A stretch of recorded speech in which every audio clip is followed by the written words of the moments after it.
میرا نام سکینہ ہے، لوگ مجھے ماسی سکینہ کہہ کر بلاتے ہیں اور میں خفا بھی نہیں ہوتی۔ شاید اسی نام میں میری پہچان، میری محنت اور میری ساری زندگی سمٹی ہوئی ہے۔ میں ایک چھوٹے سے کچے مکان میں رہتی ہوں جو کرائے کا ہے، وہ بھی کب کا چڑھا ہوا ہے۔ میرے ساتھ میری بوڑھی ماں رہتی ہیں جس کی آنکھیں دھندلا گئی ہیں اور کمر وقت سے پہلے جھک چکی ہے۔ 2 بچے ہیں میرے، ایک بیٹا جو ابھی 6ٹھی جماعت میں پڑھتا ہے اور ایک بیٹی جو 8ویں جماعت کی طالبہ ہے۔ میری دنیا یہ 3 چہرے ہیں۔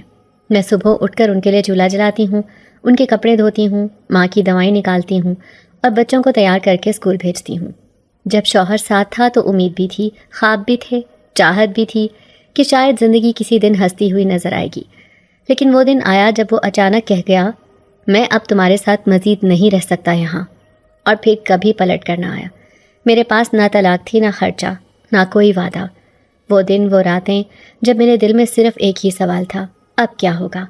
وہ لمحے میری روح پر جیسے کانٹے بن کر چبھتے رہے، لیکن ماں کے جھریوں بھرے چہرے اور بچوں کی معصوم آنکھیں مجھے ہارنے نہیں دیتی تھی۔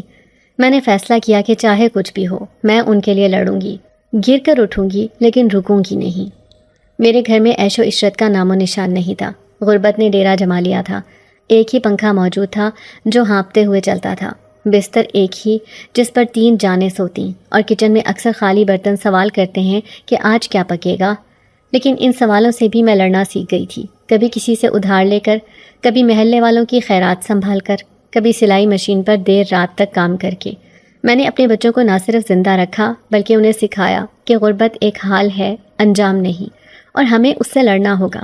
اپنی زندگی بدلنے کے لیے ہمیں آگے بڑھنا ہوگا، محنت کرنی ہوگی اور اپنے پیروں پر کھڑا ہونا ہوگا تاکہ کوئی ہمیں کمزور نہ سمجھے اور زندگی کی گاڑی آگے چل سکے۔ میرا دن رات سے پہلے شروع ہوتا ہے۔ صبح 4 بجے آنکھ کھلتی ہے جب سارا محلہ نیند میں ڈوبا ہوتا ہے۔ سب سے پہلے وضو کر کے 2 نفل پڑھتی ہوں، دل تھوڑا ہلکا ہو جاتا ہے۔ پھر کچن میں جاتی ہوں، چائے، بچوں کے لیے ناشتہ، ماں کے لیے دودھ۔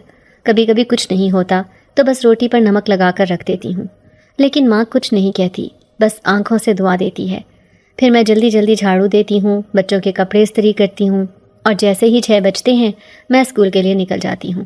اسکول میں میری ذمہ داری صرف صفائی کی نہیں، وہاں میں ایک ماں ہوں ان سب بچوں کے لیے جو گندے ہاتھوں، پھٹے جوتوں کے ساتھ آتے ہیں۔ کسی کا لنچ گر جاتا ہے تو میں اٹھاتی ہوں، کسی کا پیشاب نکل جاتا ہے تو میں اسے صاف کرتی ہوں۔ ہر روز کچرے کے ڈھیر، بیت الخلاء کی بدبو اور اساتذہ کی جھڑکیاں، یہ سب سہ کر بھی میں دل میں خوش ہوتی ہوں کہ شاید اللہ میری محنت کو دیکھ رہا ہے۔ گورنمنٹ اسکول ہے، تنخواہ وقت پر نہیں آتی، اور جب آتی ہے تو پیسے مہینے سے پہلے ہی ختم ہو جاتے ہیں۔ دوپہر کو اسکول سے آ کر میں خود کو نہیں، بستر کو دیکھتی ہوں۔ ایک لمحے کے لیے دل چاہتا ہے بس لیٹ جاؤں، پر یہ لمحہ نصیب نہیں ہوتا۔ فوراً کپڑے بدل کر جھاڑو، برتن، کپڑے دھونا، ماں کو دوا دینا، بچوں کا ہوم ورک دیکھنا، سب میرے ذمے ہوتا ہے۔ ان سب کے بعد شام کے سائے میرے ہاتھ میں سلائی مشین کی ہتھی کو تما دیتے ہیں۔ میں سلائی کا کام کرتی ہوں، کسی کا بلاؤز، کسی کا پردہ، کسی کی قمیض۔ اگر کام نہ ہو تو محلے کی خواتین کے کپڑوں کی مرمت ہی کر لیتی ہوں، جس سے چند پیسے نکل آتے ہیں۔ کچھ ایکسٹرا خرچے سنبھالنے کے لیے کبھی گھر کا کرایہ، کبھی بجلی کا بل۔ بجلی چلی جائے تو موم بتی جلا کر کام جاری رکھتی ہوں۔ کئی بار سوئی انگلی میں چبھتی ہے، خون نکلتا ہے، مگر رکنا نہیں ہوتا، کیونکہ اگر رک گئی تو بچوں کے لیے کل کا چولہا بجھ جائے گا، ماں کو دوا نہ ملے گی، اور میرا سکینہ ہونا بے معنی ہو جائے گا۔ میرا شوہر اللہ جانے وہ کہاں ہے۔ کچھ لوگ کہتے ہیں وہ دوسری شادی کر کے گاؤں چلا گیا، کچھ کہتے ہیں باہر کے ملک میں مزدوری کر رہا ہے، پر میرے لیے تو وہ بس ایک خواب ہے جو اچانک ٹوٹ گیا۔ جب وہ گیا تو میرا بیٹا گود میں تھا اور بیٹی کا داخلہ اسکول میں ہونے والا تھا۔ میں اس وقت نہ صرف بیوی تھی بلکہ ایک بے بس عورت بھی، جو معاشرے کے طنز، رشتہ داروں کے تانے اور اپنے ہی دل کے وسوسوں سے لڑ رہی تھی۔ اس کے جانے کے بعد میں نے اپنی آنکھوں کو رونا نہیں سکھایا، بلکہ سمجھایا کہ اب ان کا کام بس دیکھنا ہے، راستہ، منزل، بچوں کی ہنسی اور ماں کی جھریاں۔ مجھے اس کے جانے پر غصہ آتا تھا پر نفرت نہیں، کیونکہ اس کی کمی نے مجھے وہ بننے پر مجبور کیا جو آج میں ہوں۔ آج میری بیٹی اسکول میں سب سے آگے ہے، بیٹا نماز پڑھتا ہے، اور میری ماں ہر دعا میں میرا نام لیتی ہے، تو میں کیسے شکوہ کروں؟ کبھی کبھی رات کے سناٹے میں دل کہتا ہے کہ اگر وہ لوٹ آئے تو کیا ہوگا، لیکن دوسرے ہی لمحے سوچتی ہوں کہ اب میں وہ سکینہ نہیں جو کسی مرد کے سہارے کی محتاج ہو۔ اب میں ماں بھی ہوں، باپ بھی، مزدور بھی اور ماہر کاریگر بھی۔ میرے ہاتھوں کی محنت میرے بچوں کے چہروں پر نظر آتی ہے۔ میری ہر سلائی کی لکیریں ان کے خوابوں کی راہیں بناتی ہیں اور یہی میری کامیابی ہے۔ لیکن میں اس بات سے انجان تھی کہ میری زندگی میں آگے کیا کچھ لکھا گیا تھا جو میری زندگی کو بدل کر رکھ دینے والا تھا۔ وہ دن بھی عام دنوں جیسا ہی لگا تھا، کم از کم صبح تک تو میں یہی سمجھ رہی تھی۔ میں نے ہمیشہ کی طرح صبح جلدی آنکھ کھولی، امی کو دوا دی، بچوں کو تیار کیا، ان کے ناشتے کا بندوبست کیا۔ چولہا تو کئی دنوں سے خالی پڑا تھا، بس پرانے ڈبے میں تھوڑی سی چینی پڑی تھی۔ چائے بنا کر اور 2 روٹیاں پکا کر رکھی، میں نے آدھی آدھی کر کے بچوں کو دی۔ دل میں دعا کی کہ یا اللہ آج بھی عزت رکھ لینا۔ پھر میں اپنی سفید رنگ کی چادر اوڑھ کر اسکول کے لیے نکل پڑی۔ جب میں اسکول پہنچی تو برآمدے میں وہی پرانا منظر تھا، کچھ بچے گیند کھیل رہے تھے، کچھ ٹیچرز کلاسز میں جا رہے تھے اور میں جھاڑو لیے اپنے کام میں لگی ہوئی تھی۔ میں عادتاً اسکول کے مرکزی دروازے کی طرف بڑھی تاکہ جھاڑو دوں تو میری نظر ایک اجنبی بچے پر پڑی۔ وہ اسکول کے صدر دروازے کے قریب کھڑا تھا، لیکن وہ کچھ مختلف سا تھا۔ نہ وہ کسی بچے کے ساتھ کھیل رہا تھا، نہ کسی بڑوں سے بات کر رہا تھا، بس کھڑا تھا جیسے کسی اور دنیا سے آیا ہو اور یہاں کسی کو بھی پہچانتا نہ ہو۔ اس کے کپڑے بہت قیمتی تو نہیں مگر صاف ستھرے تھے، اس کے چہرے پر کوئی خاص تاثر نہ تھا، لیکن اس کی آنکھیں جیسے بولتی تھیں۔ وہ گھبراہٹ سے ادھر ادھر دیکھ رہا تھا جیسے کسی انجانی جگہ پہ کھو گیا ہو۔ میں نے قدم آہستہ کیا اور اس کے پاس پہنچی۔ بیٹا کس کے ساتھ آئے ہو؟ میں نے نرمی سے پوچھا، لیکن وہ کچھ نہ بولا۔ میں جھکی، اس کے کندھے پر ہاتھ رکھا تو وہ تھوڑا چونک گیا، لیکن پھر اس کی آنکھیں میرے چہرے پر ٹک گئیں، جیسے وہ مجھے پہچانتا ہو، جیسے میرے چہرے میں اسے کچھ سکون ملا ہو، یا پھر جیسے وہ مجھ میں کسی جانے پہچانے چہرے کی تصویر دیکھ رہا ہو۔ میں نے پھر پوچھا، تمہارا نام کیا ہے؟ لیکن وہ کچھ نہیں بولا، بس آنکھوں سے دیکھتا رہا۔ میں نے اندازہ لگایا کہ شاید یہ گونگا ہے یا پھر بہت ڈرا ہوا ہے۔ اسی وقت ہیڈ مسٹریس مس سغرا باہر آئیں اور کہا، سکینہ اسے دفتر میں لے آؤ، یہ آج ہی داخل ہوا ہے، بولتا نہیں ہے۔ والدین بھی نہیں آئے اس کے، بس ایک ڈرائیور چھوڑ گیا اور چلا گیا۔ میں نے بچے کا ہاتھ پکڑا، وہ نہ ہچکچایا نہ پیچھے ہٹا، بلکہ جیسے خوشی سے میرا ہاتھ تھاما۔ دفتر میں ہم دونوں داخل ہوئے۔ مس سغرا نے اس کا نام بتایا، آیان۔ بس نام ہی ملا، باقی کچھ نہیں، نہ کوئی فارم مکمل، نہ کوئی کوائف، صرف ایک عدد بچہ جو چپ تھا، لیکن اس کی خاموشی میں ایک عجیب سی گونج تھی، جیسے وہ کچھ کہنا چاہتا ہو مگر لفظوں کا سہارا نہیں لے سکتا تھا۔ مس سغرا نے کہا، سکینہ تم اسے کلاس تک لے جاؤ جب تک اس کے بارے میں مزید معلومات نہ آ جائیں۔ میں نے جی کہہ کر بچے کو ساتھ لیا اور جماعت سوم کے کمرے تک گئی۔ بچے اسے حیرت سے دیکھ رہے تھے۔ وہ چپ چاپ جا کر بیٹھ گیا، نہ کسی سے بات کی نہ کوئی رد عمل دیا، لیکن بار بار میری طرف دیکھتا رہا، جیسے میرے ہونے سے اسے کچھ حوصلہ مل رہا ہو، جیسے وہ مجھے جانتا ہو، مجھ سے کوئی پرانا رشتہ ہو۔ دن بھر وہ خاموشی سے بیٹھا رہا، کوئی شور کوئی شرارت کچھ نہیں، یہاں تک کہ بریک میں بھی وہ نہ کھانے میں دلچسپی لیتا نہ کھیلنے میں۔ لیکن جیسے ہی میں کلاس کے پاس سے گزرتی، اس کی آنکھیں میرے قدموں پر ٹک جاتی۔ ایک بار میں پانی کی بالٹی لے کر جا رہی تھی تو اس نے اپنی نشست چھوڑ کر آ کر میرے ہاتھ سے بالٹی لے لی۔ مجھے حیرت ہوئی، بچے تو اکثر مجھ سے بچ کر نکلتے ہیں کہ کہیں کوئی کام نہ کہہ دوں، لیکن یہ بچہ، اس کے رویے میں کچھ عجیب سا سکون، عجیب سی گہرائی تھی۔ شام کو جب سب بچے جا چکے تھے تو میں نے دیکھا کہ ایان اسکول کے صحن میں بیٹھا ہے، باقی بچے جا چکے تھے، ڈرائیور ابھی آیا نہیں تھا۔ میں نے اس کے قریب جا کر بیٹھتے ہوئے پوچھا، بیٹا گھر کب جاؤ گے؟ وہ کچھ نہ بولا، بس آہستہ سے اپنی جیب سے ایک چھوٹا سا کاغذ نکالا جس پر لکھا تھا، وہ سب کے جانے کے بعد آئیں گی، آپ چلی جائیں۔ میں نے وہ کاغذ لیا اور دل میں حیرت بڑھتی گئی، نہ بولتا ہے نہ اشارہ کرتا ہے، مگر میرے سامنے سکون سے بیٹھا رہتا ہے جیسے برسوں کا ساتھ ہو۔ اگلے کئی دنوں تک وہی معمول رہا۔ ایان اسکول آتا، بیٹھتا، چپ چاپ رہتا، کسی سے بات نہ کرتا۔ اساتذہ بھی مایوس ہو گئے تھے، کچھ نے تو کہہ دیا تھا کہ شاید ذہنی طور پر معذور ہے، لیکن مجھے اس کی آنکھوں میں کچھ اور نظر آتا تھا۔ وہ بے جان نہیں تھا، بس جیسے کسی گہرے راز میں قید ہو، اور اس قید کا تالا جیسے میرے وجود سے کھلتا ہو۔ ایک دن جب سب چلے گئے تھے اور میں صحن کی صفائی کر رہی تھی، ایان میرے پاس آ کر کھڑا ہو گیا۔ میں نے جھاڑو روک کر اسے دیکھا تو اس نے اپنے چھوٹے چھوٹے ہاتھ میرے ہاتھ پر رکھے۔ میرا دل دھڑک اٹھا۔ اس نے پھر جیب سے ایک چھوٹا سا چمکتا ہوا پتھر نکالا، مجھے دیا اور سر ہلا کر پیچھے ہٹ گیا۔ مجھے لگا جیسے وہ شکریہ کہنا چاہتا ہے، لیکن زبان نہیں ہے۔ اس کا لمس، وہ پتھر، وہ خاموش آنکھیں، سب کچھ میرے دل میں اتر گیا۔ کئی دن گزر گئے اور ایان کا اسکول آنا میری زندگی کا حصہ بن گیا۔ وہ جب مجھے دیکھتا تو مسکراتا، جب میں کچن میں ہوتی تو دروازے کے پاس آ کر بیٹھ جاتا، جیسے وہ میرے قریب آ کر پرسکون ہوتا ہو۔ اس دن کے بعد میرے خواب بدلنے لگے۔ میں آیان کو خواب میں دیکھتی، کبھی کسی ویران جگہ پر، کبھی کسی اندھیرے کمرے میں، اور وہ میری طرف ہاتھ بڑھا رہا ہوتا۔ میں گھبرا کر اٹھتی، لیکن اگلے دن جب آیان اسکول میں ہوتا تو دل کو سکون ملتا، جیسے سب ٹھیک ہے۔ اب میری ساری توجہ کا مرکز وہی بچہ بن گیا تھا۔ میں اس کے آنے اور جانے پر نظر رکھنے لگی تھی۔ روزانہ صبح وہی کالے رنگ کی گاڑی اسکول کے سامنے آ کر رکتی، دھیمی سی آواز میں بریک لگاتی، اور دروازہ کھلتے ہی آیان، وہی خاموش سا بچہ، نیچے اترتا۔ اس کے پیچھے اگلی سیٹ سے ایک عورت نکلتی جو ہمیشہ مکمل نقاب میں لپٹی ہوتی۔ اس کا چہرہ کبھی دکھائی نہ دیا، سیاہ عبایا، سیاہ دستانے، اور چہرے پر ایسا باریک نقاب کہ آنکھوں کی جھلک تک نظر نہ آئے۔ وہ ہمیشہ گاڑی کے پاس ہی کھڑی رہتی، کسی سے کوئی بات نہ کرتی، نہ ہی کبھی اسکول کے اندر آئی۔ بس آیان کو گاڑی سے اتارتی، اس کے بستے کی پٹی درست کرتی اور دور سے سر ہلا کر کسی غیر محسوس اشارے کے ساتھ اسے اسکول کی جانب روانہ کر دیتی۔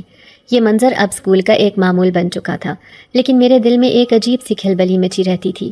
باقی عملہ اسے بس ایک محافظ یا آیا سمجھتا، لیکن نہ جانے کیوں مجھے اس کے وجود میں کوئی خاص بات محسوس ہوتی۔ اس کی حرکات، اس کا سکون، اور آیان کے ساتھ اس کا خاموش تعلق، جیسے کوئی چھپا ہوا راز ہو۔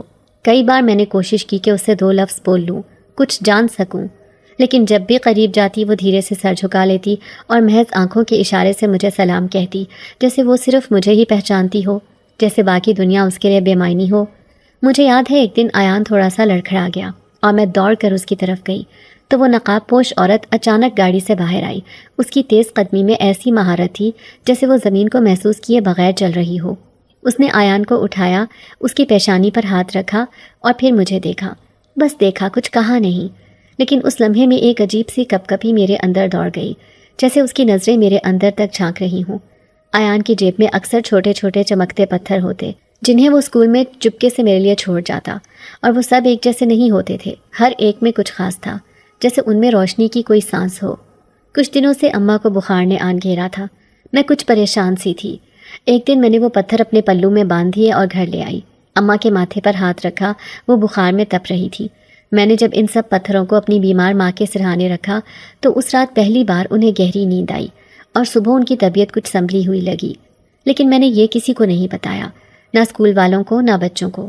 بس روز آیان آتا، وہی عورت اسے اتارتی، اور میرے دل میں عجیب سا سکون اور الجھن بیک وقت پھیلتے۔ عورت کا نقاب، اس کی خاموشی، اور آیان کی میری طرف بے وجہ کشش، سب کچھ جیسے کسی ایسے راز کا پیش خیمہ تھا جو میرے معمولی سے دنوں میں غیر معمولی رنگ بھرنے والا تھا۔ شروع میں وہ مجھ سے گھبرایا ہوا رہتا تھا، جیسے کسی پر اعتبار کرنا اس کے لیے ناممکن ہو، لیکن نہ جانے کیوں میری آنکھوں میں دیکھتے ہی وہ خوف آہستہ آہستہ کم ہونے لگا۔ پہل میں نے بس اسے دیکھا، خاموشی سے کلاس میں بیٹھا رہتا، باقی بچوں سے الگ تھلگ، نہ کھیل میں شریک ہوتا، نہ کسی کی بات کا جواب دیتا۔ اس کی آنکھوں میں ایک عجیب سی اداسی ہوتی، جیسے برسوں کی تنہائی اس کے اندر بس گئی ہو۔ میں اسکول کے باقی بچوں کی صفائی کا خیال رکھتی تو تھی، لیکن اس کے لیے دل بے اختیار ہو جاتا۔ وہ میری نظروں میں کسی اور ہی دنیا کا بچہ لگتا۔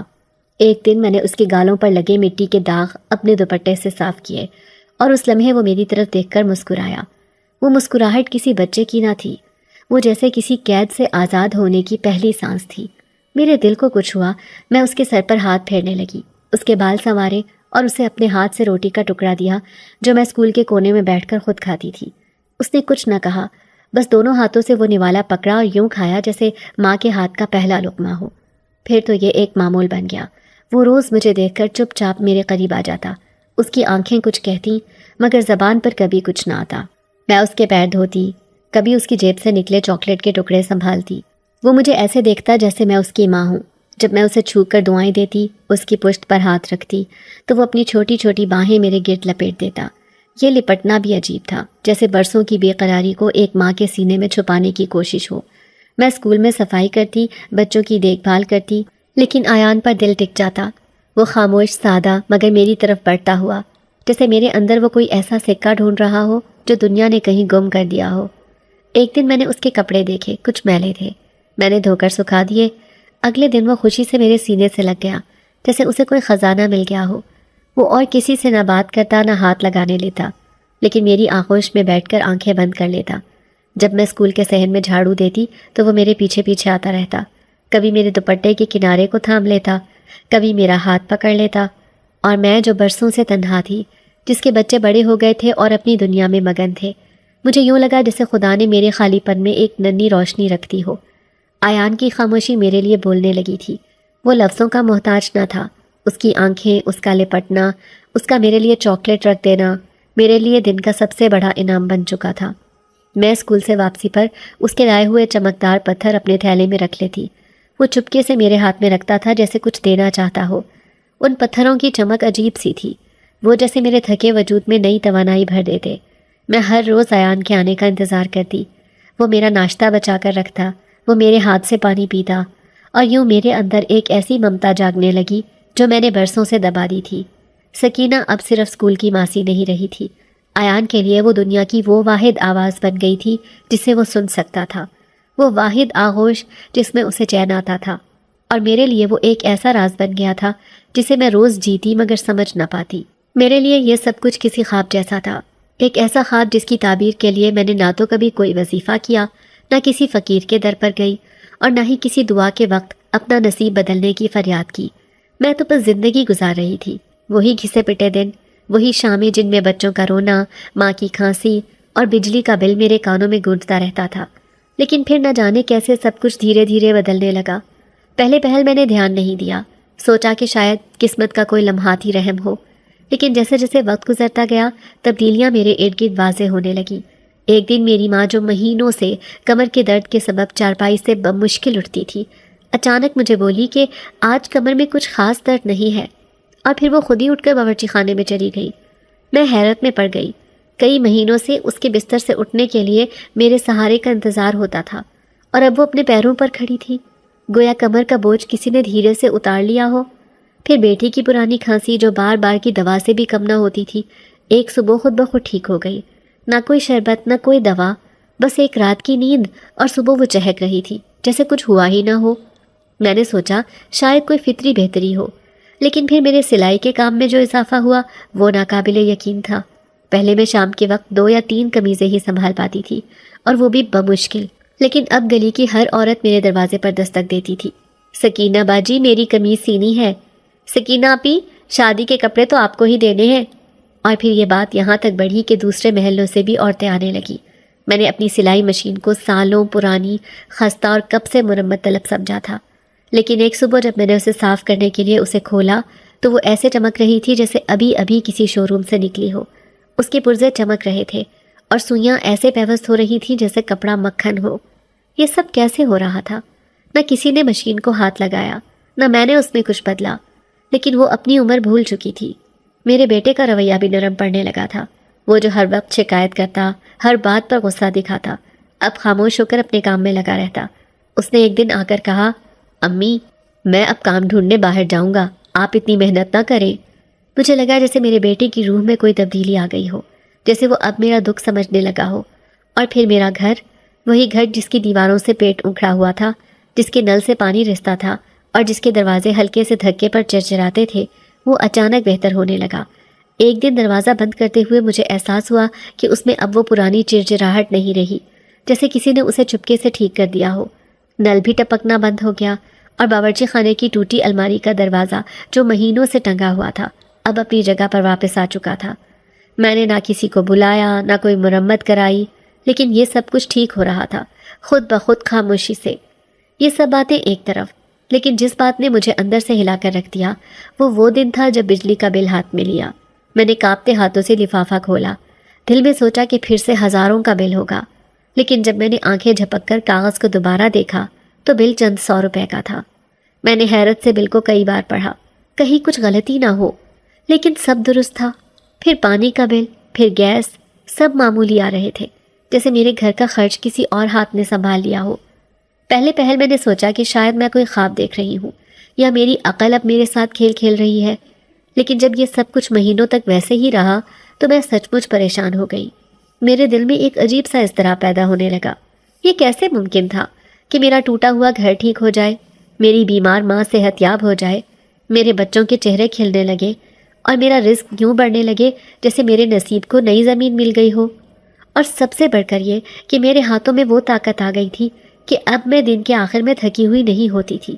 پہلے تو میری کمر میں اینٹھن رہتی تھی، ہاتھوں میں سنسناہٹ ہوتی، مگر اب میرے ہاتھ گویا کسی اور توانائی سے بھرے ہوئے تھے۔ سلائی کرتے کرتے مجھے ایسا لگتا جیسے کوئی میری انگلیاں تھام کر کام کروا رہا ہو۔ کپڑے وقت سے پہلے مکمل ہو جاتے اور غلطی کی تو گنجائش ہی نہ رہتی۔ میں نے ایک رات بیٹھ کر خود سے سوال کیا، سکینہ، یہ سب کیا ہو رہا ہے؟ تو کون سا وظیفہ کرتی ہے؟ تو نے کس درگاہ پر جا کر دعا مانگی ہے؟ مگر میرے پاس کوئی جواب نہ تھا۔ میری زندگی میں ایان کے آنے کے بعد یہ سب شروع ہوا تھا۔ میں جانتی تھی اس کی خاموشی، اس کی معصوم مسکراہٹ، اس کا میرے قریب آ کر لپٹ جانا، وہ پتھر جو وہ مجھے لا کر دیتا تھا، وہ چمکتی چھوٹی چھوٹی چیزیں جنہیں میں اپنی جیب میں رکھ لیتی تھی، وہ سب کچھ تو تھا اس میں۔ کیا ایان صرف ایک گونگا بچہ تھا یا کچھ اور؟ میں ڈرنے لگی تھی، پر ساتھ ہی ایک عجیب سا سکون میرے اندر پھیلنے لگا تھا، جیسے میں چاہوں بھی تو اس سکون کو چھوڑ نہ سکوں۔ میں اب ہر رات سونے سے پہلے ایان کے دیے ہوئے پتھروں کو اپنے بستر کے قریب رکھتی۔ ان کی چمک، ان کی گرمی جیسے میرے تھکے ہوئے جسم کو تسلی دیتی ہو۔ میرے خواب بھی بدلنے لگے تھے۔ میں کسی سنہری محل میں چلتی تھی جہاں سب کچھ روشن ہوتا، جہاں پھول بولتے تھے اور ہوا میری ماں کی لوری گاتی تھی۔ میں جانتی تھی کہ کچھ ہے جو آپ نہیں، کچھ تو ہے جو میرے ساتھ چل رہا ہے، چھپا ہوا، خاموش لیکن طاقتور۔ اب میں جب صبح اسکول جاتی تو ایان کے چہرے پر وہی سکون دیکھتی جو شاید وہ میرے چہرے پر تلاش کرتا تھا۔ اس کی خاموش آنکھیں مجھ سے کچھ کہتی اور میں ان کا مطلب سمجھ نہ پاتی، پر محسوس ضرور کرتی تھی۔ وہ جیسے میرے گھر کا حصہ بن چکا تھا، میرے دل کی دھڑکن میں شامل ہو چکا تھا، اور میں ایک عام سیما سی سکینہ اب کچھ خاص بننے لگی تھی، نہ ظاہری طور پر، نہ دنیا کی نگاہ میں، پر اپنے دل میں، اپنی روح میں، جیسے کسی نے میرے گرد ایسی روشنی بکھیر دی ہو جسے صرف میں دیکھ سکتی تھی۔ یہ سب کیسے ہو رہا تھا میں نہ جانتی تھی، نہ کسی سے پوچھ سکتی تھی، پر میں ہر دن کے آخر میں چھت پر کھڑے ہو کر آسمان کی طرف دیکھتی اور بے آواز شکر ادا کرتی کہ جو کچھ بھی ہے، جیسا بھی ہے، میری زندگی کو جس نے یہ سکون، یہ بہار، یہ آسانی دی ہے، وہ میرا خیر خواہ ہے، وہ مجھ پر مہربان ہے۔ اور میں اس راز کو سینے سے لگائے خاموشی سے جیتی رہی۔ پہل تو مجھے لگا کہ شاید تھکن کا اثر ہے، یا دن بھر کی مشقت کے بعد میرے ذہن میں عجیب خیالات جنم لے رہے ہیں، لیکن جب وہ خواب مسلسل 3 راتوں تک آئے تو میرے اندر ایک ہلکی سی کپکپاہٹ دوڑ گئی۔ رات جیسے ہی گہری ہوتی اور میں بستر پر تھکن سے نڈھال ہو کر آنکھیں بند کرتی تو سب کچھ ٹھیک ہوتا، لیکن جیسے ہی نیند کی پہلی پرت میرے جسم پر اترتی، میں خود کو کسی اور ہی دنیا میں پاتی۔ وہ دنیا خاموش، سنسان، مگر اندھیری نہیں ہوتی تھی۔ وہاں روشنی کی ایک ہلکی سی لپٹ چاروں طرف ہوتی، جیسے سورج نے اپنی پہلی کرن ابھی ابھی زمین کو چھوا ہو۔ اس جگہ کی ہوا میں عجیب سا سکون اور خوشبو ہوتی، جیسے چمپا کے پھولوں نے ہوا میں اپنے وجود کو کھول دیا ہو۔ لیکن سب سے عجیب وہاں وہ سایہ دار وجود تھا جو ہر بار میرے سامنے آ کھڑا ہوتا۔ نہ اس کا چہرہ دکھتا، نہ اس کا جسم واضح ہوتا، بس ایک دھواں سا، ایک روشنی کے اندر لپٹا ہوا خاکی سا جسم جو میری طرف دیکھتا تو میرے جسم میں ایک سرد لہر دوڑ جاتی۔ اس وجود کی آواز نہایت نرم، گونجیلی اور ایسی تھی جیسے کسی ماں کی لوری ہو، مگر ایک عجیب سی طاقت بھی اس کے لہجے میں چھپی ہوتی۔ وہ ہمیشہ ایک ہی جملہ دہراتا، میرا شکر ادا کرو، تم ماں جیسی ہو۔ یہ الفاظ نہایت سادہ تھے، لیکن ان میں جو اثر تھا وہ میری روح کو ہلا کر رکھ دیتا۔ خواب کے اندر بھی جب وہ یہ کہتا تو میرا دل دھڑکنے لگتا، میرے ہاتھ پیروں میں سنسناہٹ دوڑنے لگتی۔ میں کچھ پوچھنا چاہتی تھی، بولنا چاہتی تھی، پر زبان جیسے میرے منہ میں جم جاتی۔ میں صرف سن سکتی تھی، محسوس کر سکتی تھی، لیکن بول نہیں سکتی تھی۔ اس خواب کے بعد جب صبح آنکھ کھلتی تو میں پسینے میں شرابور ہوتی، دل تیز تیز دھڑک رہا ہوتا اور دماغ میں وہی جملہ گونج رہا ہوتا، تم ماں جیسی ہو۔ پہل میں نے سوچا کہ شاید یہ خواب ایان کے ساتھ میرا تعلق پیدا ہونے کے بعد آ رہا ہے۔ ایان جو دن بھر میرے ساتھ لپٹا رہتا تھا، جو خاموش رہ کر بھی مجھ سے ہر بات کہہ دیتا تھا، شاید اس کے دل کی کوئی پکار میرے خواب میں سنائی دیتی ہو۔ لیکن جب یہ خواب بار بار آنے لگا اور وہ سایہ ہر بار وہی بات دہرانے لگا تو مجھے اپنے ارد گرد کچھ بدلتا ہوا محسوس ہونے لگا، جیسے ہر چیز کا ایک نیا رنگ بن گیا ہو۔ ہر شے میرے سامنے پہلے سے زیادہ معنی خیز لگنے لگی۔ میں نے ایان کو غور سے دیکھنا شروع کیا۔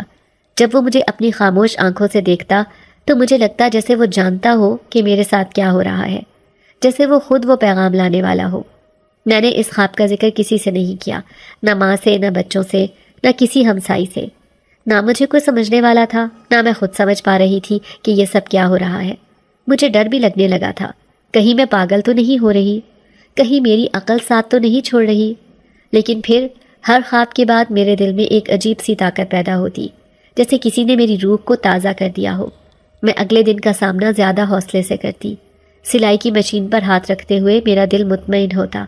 بچوں کو کھانا کھلاتے ہوئے میرے چہرے پر ایک انجانی مسکراہٹ ہوتی، گویا میں کسی چھپی ہوئی خوشی سے لبریز ہوں۔ پھر ایک رات کا خواب کچھ مختلف تھا۔ اس رات جب وہ سایہ میرے سامنے آیا تو پہلے کی طرح خاموش نہ رہا۔ اس بار اس کی آواز اور بھی زیادہ گہرائی لیے ہوئے تھی، جیسے کہیں دور سے آ رہی ہو لیکن سیدھی میرے دل پر لگ رہی ہو۔ اس نے وہی جملہ دہرایا لیکن اس کے بعد کچھ اور کہا۔ تم وہی ہو جس کی گود نے مجھے سکون دیا ہے۔ تم نے میری بھوک مٹائی، مجھے اپنی ممتا دی۔ تمہیں معلوم نہیں، لیکن تم نے مجھے وہ کچھ دیا جو میرے اپنے بھی نہ دے سکے۔ اب جو تمہارے ساتھ ہو رہا ہے وہ میری طرف سے ہے، مت ڈرو۔ میں کانپ اٹھی، میرے ہاتھ سرد ہو گئے۔ میں نے چاہا کہ سوال کروں، پوچھوں کہ وہ کون ہے، لیکن کچھ بول نہ پائی، صرف آنکھیں بھر آئیں۔ صبح اسکول جاتے ہی میں نے ایان کو دیکھا، جو حسب معمول خاموشی سے اسکول کے کونے میں بیٹھا تھا، لیکن اس دن اس کی آنکھوں میں ایک الگ چمک تھی۔ وہ اٹھا، میری طرف آیا اور آ کر میرے گلے لگ گیا۔ وہ گونگا بچہ جس نے کبھی کوئی لفظ نہیں کہا تھا، اس دن میرے کان کے قریب آ کر بہت ہلکی سی سرگوشی میں بولا، شکریہ ماں جیسی عورت۔ میرا دل جیسے دھڑکنا بند کر گیا ہو۔ میں ساکت ہو گئی، میرے ہاتھ خود بخود اس کے سر پر آ گئے۔ میں نے اس لمحے جان لیا کہ یہ خواب، یہ سایہ، یہ سب کچھ سچ تھا۔ ایان صرف ایک بچہ نہیں تھا، وہ کچھ اور تھا، شاید کسی اور جہان کا، شاید کسی آزمائش کا فرشتہ، شاید کسی دکھ کی تصویر، لیکن جو بھی تھا وہ میرے دل کے بہت قریب تھا۔ میں آج بھی ان خوابوں کا کسی سے ذکر نہیں کرتی، شاید لوگ مجھے دیوانی سمجھیں، شاید کوئی میری باتوں کا مذاق اڑائے، پر میں جانتی ہوں کہ وہ سچ تھے۔ وہ سایہ جو مجھ سے کہتا تھا کہ میرا شکر ادا کرو، وہ کوئی اور نہیں بلکہ ایان کی روح ہی تھی۔ وہ میرے ہر قدم کے ساتھ ہے، میری دعاؤں میں، میری تنہائی میں، میری راتوں کے سناٹے میں۔ میں اب رات سے نہیں ڈرتی، خوابوں سے نہیں گھبراتی، کیونکہ میں جانتی ہوں کوئی ہے جو میرے ساتھ ہے، جو میری قربانیوں کا گواہ ہے اور جو مجھ پر اپنی مہربانی برساتا رہتا ہے۔ میں خاموش ہوں لیکن میری خاموشی میں شکر ہے، میری زبان بند ہے لیکن دل ہر لمحہ پکار اٹھتا ہے۔ شکر ہے اس کا جس نے مجھے ماں جیسا دل دیا اور وہ سایہ بخشا جو میری سچ کا محافظ ہے۔ ایک دن جب میں اسکول سے واپس لوٹی تو میری بیٹی کے چہرے پر ہلکی سی مسکان تھی۔ وہ اب 17ویں سال میں داخل ہو چکی تھی، دیکھنے میں نہایت خوبصورت تھی، سر پر دوپٹہ رہتا، آنکھوں میں حیا۔ اسی لیے اسے اسکول کی ایک ٹیچر نے کہا کہ اپنی ماں سے کہنا کہ مجھے تمہاری بیٹی کا ہاتھ اپنے بیٹے کے لیے چاہیے۔ تمہارا میٹرک کمپلیٹ ہوتے ہی میں اپنے بیٹے کی شادی کرنا چاہتی ہوں۔ مجھے تمہاری ہی جیسی ایک نیک اور خوبصورت لڑکی کی تلاش تھی۔ جب میں گھر آئی تو اس نے یہ پیغام سنایا اور میں خوشی سے جھوم اٹھی۔ میری تو قسمت بدلنے لگی تھی۔ جب وہ رشتہ دیکھنے آئے تو دل بے قابو سا ہو گیا۔ وہ لمحہ جیسے کسی خواب کی تعبیر سا لگ رہا تھا۔ میں نے اپنی بیٹی کو سفید دوپٹے میں لپیٹا، اس کی آنکھوں میں چمک دیکھی تو دل بھر آیا۔ میں نے عمر بھر کی محرومیوں کو اس کی ہنسی میں دفن کر دینا چاہا۔ وہ لوگ بہت ہی شائستہ تھے۔ لڑکے کا باپ کوئی بڑا افسر تھا، خود لڑکا بھی معقول قد آور، تعلیم یافتہ، اور انداز میں وہ وقار کہ جیسے کسی نواب خاندان سے ہو۔ وہ میری بیٹی کو دیکھ کر بہت خوش ہوئے۔ باتیں بڑی آسانی سے طے ہو گئی، جیسے کوئی اندھے کی طاقت ہر بات کو ہموار کرتی جا رہی ہو۔ میں اندر سے کانپ رہی تھی، ایک ماں کی طرح جس کی بچی کا نصیب جیسے سونے سے بھی قیمتی بن رہا ہو۔ اور پھر ولیمے سے پہلے جو ہونے لگا وہ میری سمجھ سے باہر تھا۔ ایک دن دوپہر کو جب میں سلائی کا کام نمٹا کر کمر سیدھی کر رہی تھی، دروازے پر دستک ہوئی۔ میں نے دروازہ کھولا تو باہر کوئی نہیں تھا، صرف ایک سجی سنوری تھیلی رکھی تھی۔ میں نے چاروں طرف دیکھا، گلی سنسان تھی۔ تھیلی اٹھا کر اندر آئی تو ہاتھ کانپنے لگے۔ اس میں اتنا نفیس زیور تھا جیسے کسی سونے کی دکان کا شوکیس ہو۔ میں نے دھیان سے دیکھا، ہر چیز مکمل سیٹ میں، بالیاں، ہار، چوڑیاں، ماتھا پٹی، پازیب، سب کچھ۔ نہ کوئی چٹھی، نہ کوئی نام، بس اندر ایک پرچہ رکھا تھا جس پر صرف 2 لفظ لکھے تھے، دعا میں یاد رکھنا۔ میں حیرت زدہ رہ گئی، کیا یہ کوئی مذاق ہے؟ کیا کوئی آزمائش ہے؟ پھر دوسرے دن عین عصر کے وقت پھر وہی دستک۔ اس بار دروازے کے سامنے ایک بڑا باکس پڑا تھا، اس کے اندر 3 جوڑے رکھے تھے، اتنے خوبصورت کہ جیسے کسی رائل بوتیک سے منگوائے گئے ہوں، اور ہر ایک پر میری بیٹی کا نام گڑا ہوا تھا۔ ساتھ ہی ایک چھوٹا سا پاکٹ رکھا تھا جس میں نقدی تھی، گنی تو 50,000 سے زائد۔ دل جیسے رکنے لگا ہو۔ میں نے پھر باہر دیکھا، کوئی نہیں، جیسے یہ سب آسمان سے برس رہا ہو۔ ولیمے کے دن جب سورج نکلا تو ایسا لگا جیسے پورا آسمان میرے گھر پر جھک گیا ہو، رحمتوں کے سائے تنے ہو اور ہر طرف روشنی بکھری ہو۔ میں صبح سویرے اٹھی لیکن گھر کی فضا بدلی ہوئی تھی، ایک عجیب سی ٹھنڈک، ایک عجیب سی خوشبو، جیسے کسی نے شب بھر اگر بتی جلائی ہو۔ میری بیٹی کے کمرے سے جب میں جھانک کر آئی تو وہ اپنا جوڑا پہنے کھڑی تھی، وہی سبز رنگ کا عروسی لباس جو پچھلے ہفتے دروازے پر کسی نے رکھ چھوڑا تھا۔ کپڑے کی نفاست، کام کی باریکی، موتیوں کی ترتیب، سب کچھ اتنا اعلیٰ کہ میں نے اپنی عمر میں کہیں نہیں دیکھا۔ بیٹی نے مجھے دیکھ کر ہلکی سی مسکراہٹ دی اور بولی، امی آج مجھے آپ بہت یاد آئیں گی۔ میں نے اسے گلے سے لگایا اور بس رونے لگی، لیکن وہ آنسو دکھ کے نہیں شکر کے تھے۔ میری بیٹی کی پیشانی پر جو نور تھا اس نے مجھے سکون دے دیا۔ میں نے اس کے بالوں میں وہ جھومر سجایا جو پہلے دن آیا تھا اور اسے تیار کر کے جیسے خود کو مکمل محسوس کیا۔ جب ہم ولیمے کے لیے نکلے تو وہ گاڑی جو ہمیں لے جانے آئی تھی نئی نکوڑ لگ رہی تھی، جیسے کسی شو روم سے نکلی ہو۔ ڈرائیور نے کوئی بات نہیں کی، بس ادب سے دروازہ کھولا اور خاموشی سے گاڑی چلاتا رہا۔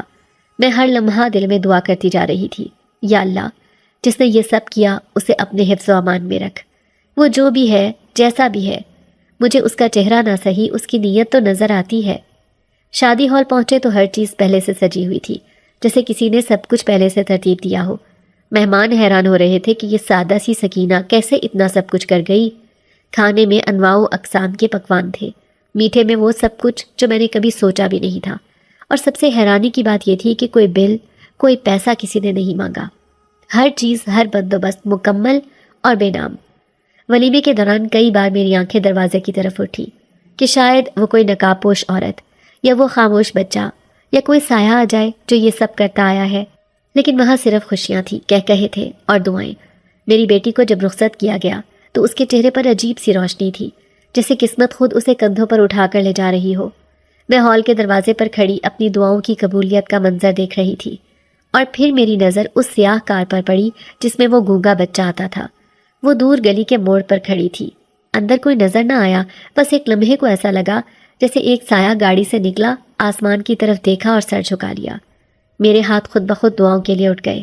میں نے سرگوشی میں کہا، شکریہ جس نے میری بیٹی کو عزت دی، سکون دیا، وہ چاہے انسان ہو یا کوئی اور۔ میں ماں ہوں، میری دعائیں تیرے ساتھ ہیں۔ اور وہ لمحہ، وہ منظر، وہ سایہ ہمیشہ کے لیے میری آنکھوں میں بس گیا۔ کوئی تھا جو میری دعاؤں کا جواب دے رہا تھا، بغیر آواز، بغیر چہرہ، لیکن دل سے۔ شاید وہ میرا خدا تھا یا شاید اس کا بھیجا کوئی، پر میں جانتی ہوں یہ سب محبت کا بدلہ تھا جو میں نے ایک خاموش بچے سے بے لوث دی تھی۔ جیسے ہی میری بیٹی کی شادی بخیر و خوبی انجام پائی، دل کو ایک عجیب سا سکون میسر آیا، وہ سکون جو برسوں کی تھکن کے بعد ایک ماں کو ملتا ہے جب وہ دیکھتی ہے کہ اس کی اولاد اب کسی مضبوط پرامن سائبان تلے آ گئی ہے۔ میں نے اس دن کے بعد پہلی بار سکون کی نیند لی۔ اگلی صبح جب آنکھ کھلی تو سورج کی پہلی کرن میرے کمرے میں کچھ اس طرح پڑی جیسے میرے اندر روشنی بھرنے آئی ہو۔ میں نے خود سے کہا، سکینہ اب بس نہیں بیٹھنا، یہ سکون بھی ایک نعمت ہے، مگر محنت ترک نہ ہو۔ میں نے حسب معمول اپنے اسکول کے کپڑے نکالے، لنچ تیار کیا، اپنی بیٹی کے خالی کمرے میں ایک نظر ڈالی اور دل ہی دل میں اس کے لیے دعا کرتی ہوئی اسکول کی راہ لی۔ اسکول میں داخل ہوتے ہی کچھ چہروں کے رنگ بدلے ہوئے محسوس ہوئے، وہی 4-5 استانیوں کا گروہ جن کے تیور شروع سے کڑوے تھے، اب کچھ زیادہ ہی بدلے ہوئے لگ رہے تھے۔ پہلے دن سے میں نے انہیں دیکھا تھا کہ وہ میرے لباس، میرے سادہ پن، میرے اسکول میں بات کرنے کے انداز پر چپ کے طنز کرتی تھی، مگر ان دنوں جب میری بیٹی کی شادی کے سامان، پوشاک اور گاڑیوں کی کہانیاں پھیلیں تو ان کی آنکھوں میں ایک چمک سی آ گئی، ایسی چمک جو حسد کی ہوتی ہے۔ میں نے کبھی ان سے مقابلے کی تمنا نہیں رکھی تھی۔ میری دنیا تو میری سلائی مشین، اسکول کا جھاڑو اور بچوں کی مسکراہٹ تھی، مگر شاید یہ سب ان کو ایک آنکھ نہیں پاتا تھا۔ وہ دن ایک عجیب سا دن تھا جب میں نے پہلی بار محسوس کیا تھا کہ اسکول کی صفائی کے کاموں میں میری غیر موجودگی کی شکایت ہیڈ ماسٹر صاحب تک پہنچائی جا رہی ہے۔ میں یہ سن کر ششدر رہ گئی۔ برسوں سے اسکول کی ہر اینٹ کو میں نے خود اپنے ہاتھوں سے صاف کیا تھا، بارش ہو یا دھوپ، کسی دن غیر حاضر نہیں ہوئی تھی، مگر ان میں سے ایک نے ہیڈ ماسٹر صاحب کے کان میں کہہ دیا کہ سکینہ اب گھمنڈ میں آ گئی ہے، شادی کی رونقیں دیکھ لی ہیں تو شاید صفائی کا کام کرنا کمتر سمجھنے لگی ہے۔ یہ سن کر دل جیسے بیٹھ سا گیا، میری عزت، میری دیانت پر سوال۔ آنکھوں میں آنسو آ گئے، مگر میں نے اپنے کام کو ترک نہیں کیا۔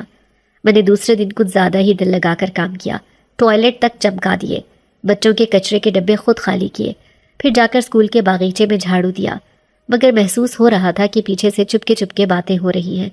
سکینہ تو بدل گئی ہے، بڑی بن گئی ہے، اب کیا خاک کام کرے گی؟ ایسی باتیں جو کانوں تک نہ ہی آئیں تو بہتر، مگر جو دل میں زخم کر جائیں ان کا علاج کوئی دوا نہیں کر سکتی۔ مگر اس وقت جو کچھ ہوا اس نے مجھے حیرت زدہ کر دیا۔ ہیڈ ماسٹر صاحب، جن کا رویہ ہمیشہ سخت اور مختصر ہوتا تھا، اچانک میرے پاس آ کر رک گئے۔ ان کی آواز میں نرمی تھی جو میں نے پہلے کبھی نہیں سنی تھی۔ بولے، سکینہ بی بی، آپ کی جگہ یہاں کوئی نہیں لے سکتا۔ جو محنت، جو خلوص آپ نے دیا وہ کوئی نہیں دے سکتا۔ اگر کوئی کچھ کہے تو دل چھوٹا مت کیجیے گا۔ ان کی بات سنتے ہی آنکھوں سے آنسو بہہ نکلے، مگر میں نے چہرہ چھپا لیا۔ وہ چلے گئے مگر مجھے ایسا لگا جیسے میرے دل کے بوجھ کو کسی نے اٹھا لیا ہو۔ میں جان گئی کہ وہ کوئی عام لمحہ نہیں تھا۔ ان کی باتوں میں جیسے کوئی اور زبان بول رہا تھا، کوئی طاقت جو ہمیشہ میرے ساتھ رہی، میرے لیے پردے کے پیچھے سے سب کچھ سنبھالتی رہی۔ اس دن اسکول کے باقی وقت میں نے خاموشی سے کام کیا، ہر کمرے کی جھاڑ پونچھ، ہر کھڑکی کا پردہ، ہر بینچ کا کونا صاف کیا۔ میرا دل اب شکوے سے خالی ہو چکا تھا، بس شکر سے بھرا ہوا تھا۔ جب میں اسکول سے نکلی تو وہی سیاہ کار اسکول کے گیٹ کے پاس کھڑی تھی، جیسے ہمیشہ گاڑی سے نہ بچہ اترا نہ عورت نظر آئی، مگر مجھے ایسا لگا جیسے وہ مجھ پر نگاہ رکھے ہوئے ہوں۔ میں نے آسمان کی طرف دیکھا اور بس اتنا کہا، جس نے مجھے یوں سنوارا وہی میرے حق میں بہتر کرے گا۔ اگلے دن سے میں نے جلدی اٹھنا پھر سے شروع کر دیا۔ اسکول کے بعد گھر آ کر کپڑے دھونا، شام کو سلائی کے آرڈرز پورے کرنا، محلے کی عورتوں کے لیے کپڑے سینا، سب کچھ پہلے جیسا ہو گیا، مگر دل میں اب خوف نہیں تھا۔ اور ان استانیوں کی باتیں، وہ اب میرے دل پر اثر نہیں کرتی تھی، کیونکہ مجھے معلوم ہو چکا تھا کہ میرے پیچھے ایک سایہ دار خاموش طاقت ہے جو ہر ظلم کے خلاف میرا محافظ ہے۔ اور میں نے سیکھ لیا تھا کہ اصل طاقت ظاہری جاہو جلال میں نہیں بلکہ نیت کی صفائی اور دعاؤں کی قبولیت میں ہوتی ہے۔ جس دن وہ بچہ اسکول نہ آیا، میرا دل جیسے بے چین ہو گیا۔ ایک عجیب سے خالی پن نے مجھے گھیر لیا۔ دل بار بار دروازے کی طرف دیکھتا رہا۔ ہر بار جب کوئی بچہ اسکول میں داخل ہوتا، میری نظریں بے اختیار اسے تلاش کرتی، مگر وہ نہ دکھائی دیا۔ میں نے دل کو تسلی دی کہ شاید بیمار ہو، مگر دل میں ایک انجان سی بے چینی بڑھتی جا رہی تھی۔ دوسرے دن بھی وہ نہ آیا۔ اب میری پریشانی حد سے بڑھ گئی۔ میں نے استانیوں سے پوچھا، پر وہ سب یا تو لا علم تھی یا کچھ ایسا انداز اپنائے ہوئے تھی جیسے میں پاگلوں کی بات کر رہی ہوں۔ کون سا بچہ سکینہ بی بی؟ ان میں سے ایک نے کہا، یہاں تو کوئی ایسا داخل نہیں۔ میرا دل جیسے دھک سے رہ گیا۔ میں نے اسکول کا رجسٹر کھول کر ایک ایک نام دیکھا، مگر اس بچے کا کوئی نام و نشان نہ تھا۔ میں نے آفس کی فائلیں کھنگال ڈالی، پر اس کا نام کہیں درج نہ تھا۔ میں نے اس کی تصویر ڈھونڈنے کی کوشش کی، مگر اسکول کے کسی ایونٹ میں وہ نظر ہی نہ آیا، جیسے وہ کبھی یہاں آیا ہی نہ ہو۔ میرا دماغ چکرا گیا۔ کیا میں خواب میں دیکھ رہی تھی؟ کیا وہ بچہ محض میرے تخیل کا حصہ تھا؟ لیکن نہیں، میں نے اس کے چھوٹے چھوٹے ہاتھوں کو اپنے ہاتھوں سے پکڑا تھا، اس کے کپڑے بدلے تھے، اسے کھانا کھلایا تھا، اس کی مسکراہٹ کو دیکھا تھا، اس کی خاموشی کو محسوس کیا تھا۔ یہ سب خواب نہیں تھا، کچھ تھا جو حقیقت تھا، پر آنکھوں سے چھپا ہوا۔ ان دنوں میری راتوں کی نیند بھی غائب ہو گئی تھی۔ بار بار دروازے کی جانب نظریں جاتی تھی۔ جب کبھی ہوا دروازے کی کنڈی ہلاتی، دل اچھل پڑتا، دل کہتا وہ آیا ہوگا، مگر ہر بار خالی دہلیز، سناٹا اور ایک گہری اداسی۔ کچھ دن ایسے گزرے جیسے وقت رک گیا ہو۔ پھر ایک رات جب آسمان پر بادلوں کی گھٹا چھائی ہوئی تھی اور ہوا کچھ زیادہ ہی سرد ہو چکی تھی، میں نے دروازے پر آہٹ سنی۔ میرے قدم بے اختیار دہلیز کی طرف بڑھے۔ جیسے ہی دروازہ کھولا، میرے قدم وہیں جم گئے۔ وہی بچہ جس کی آنکھوں میں خاموشیاں تھیں، جو صرف مجھے دیکھ کر مسکراتا تھا، میرے دروازے پر کھڑا تھا۔ اس کا چہرہ کچھ اور نرماہٹ لیے ہوئے تھا اور آنکھوں میں ایک گہری چمک۔ اور پھر وہ بولا، ہونٹوں سے آواز نکلی جو میرے دل کو چیر گئی۔ اس نے کہا، ماں۔ یہ ایک لفظ میرے اندر کے سارے بند توڑ گیا۔ میں وہیں زمین پر بیٹھ گئی۔ میرے آنسو تھمنے کا نام نہیں لے رہے تھے۔ میری روح نے جیسے ایک سکون محسوس کیا، مگر وہ سکون ایک لمحے کا تھا، کیونکہ اگلے ہی پل میرے سامنے ایک سایہ دار وجود ظاہر ہوا۔ وہ دھندلا سا، دھواں سا، مگر اس کی موجودگی اتنی طاقتور تھی کہ میرا دم گھٹنے لگا۔ میری آواز گلے میں اٹک گئی۔ وہ سایہ آہستگی سے بولا۔ اس کی آواز میں کوئی غصہ نہ تھا، صرف ایک گونجدار گہرائی تھی۔ یہ میرا بیٹا ہے، لیکن انسانوں میں کسی نے اسے ماں کا پیار نہیں دیا سوائے تمہارے۔ میں سانس رو کے کھڑی رہی۔ میری آنکھیں نم تھیں، دل تیز دھڑک رہا تھا، لیکن عجیب بات یہ تھی کہ مجھے خوف نہیں آ رہا تھا۔ وہ وجود جیسے میرے دل کی دھڑکنوں سے واقف تھا۔ وہ بولا، ہماری دنیا تمہاری دنیا سے بہت مختلف ہے، وہاں جسم کم اور جذبات زیادہ ہوتے ہیں۔ اس بچے نے تمہارے لمس کو، تمہاری محبت کو، تمہاری ممتا کو پہچان لیا۔ اس نے تمہیں ماں مان لیا، اور میں نے تمہیں اپنی امانت دی تاکہ وہ پیار پا سکے جو اسے وہاں نہ ملا۔ میرے اندر کچھ ٹوٹا، کچھ جڑا اور کچھ نیا پیدا ہوا۔ میں نے بچے کی طرف دیکھا، وہ اب بھی مجھے دیکھ رہا تھا، جیسے پوچھ رہا ہو کہ کیا میں واقعی اس کی ماں ہوں۔ میں نے ہاتھ بڑھا کر اسے گود میں لے لیا۔ میرے لبوں سے بے ساختہ نکلا، ہاں بیٹا، میں تمہاری ماں ہوں۔ یہ لمحہ ایک راز کے مانند تھا، ایک ایسے دروازے کی چابی جو دو جہانوں کو جوڑتا ہے۔ وہ رات کچھ ایسی تھی جیسے صدیوں کا سکون اس ایک لمحے میں سمو گیا ہو۔ میری آنکھوں کے سامنے وہی گونگا بچہ کھڑا تھا جسے میں نے نہایت محبت سے سنوارا، سنبھالا اور پالنے کی کوشش کی تھی، مگر وہ اس رات نہ صرف بولا بلکہ اس نے میری دنیا ہی بدل کر رکھ دی۔ جب وہ بولا ماں، تو میرے اندر ایک عجیب سا سکون اور لرزہ دونوں اکٹھے دوڑ گئے، اور اس کے ساتھ ہی جیسے دھوئیں میں لپٹا ایک سایہ میرے دروازے پر نمودار ہوا، سر سے پاؤں تک روشنی اور تاریکی کا امتزاج، مگر اس کی آواز میں وہ گونج تھی جو دل کی گہرائیوں کو چھو جائے۔ اس نے کہا، یہ میرا بیٹا ہے، مگر انسانوں کی دنیا میں کسی نے اسے ماں کی محبت نہیں دی سوائے تمہارے۔ میری آنکھیں بھیگ گئیں، دل جیسے کسی اندیکھے خزانے سے لبریز ہو گیا۔ پھر وہ وجود میرے قریب آیا اور بغیر کسی لمس کے میرے دل پر اپنا ہاتھ رکھا، جیسے کوئی دعا میرے وجود میں انڈیل رہا ہو۔ اس نے کہا، تمہاری نسلیں آباد ہوں گی، رزق کبھی کم نہ ہوگا۔ تم نے میرے بیٹے کو ماں کا پیار دیا، تم اب میرے لیے محترم ہو۔ اور وہ لمحہ جیسے رک گیا۔ میں خاموش کھڑی تھی، آنکھیں آنسوؤں سے لبریز، اور دل میں ایک ایسی دعا کا اثر جسے الفاظ بیان نہیں کر سکتے۔ اگلی صبح میری دنیا ہی بدلی ہوئی تھی۔ میرا پرانا ٹوٹا پھوٹا گھر جیسے کسی معجزے سے ایک عالی شان محل میں بدل گیا ہو۔ ہر کمرہ سجا ہوا، ہر دیوار پر وہ سکون، وہ خوشبو جو کبھی خیالوں میں بھی نہ دیکھی تھی۔ محلے والے حیران تھے، رشتہ داروں کی آنکھوں میں سوالات تھے، مگر میرے ہونٹ ہمیشہ کی طرح خاموش۔ اسکول میں سب مجھے عزت سے دیکھنے لگے۔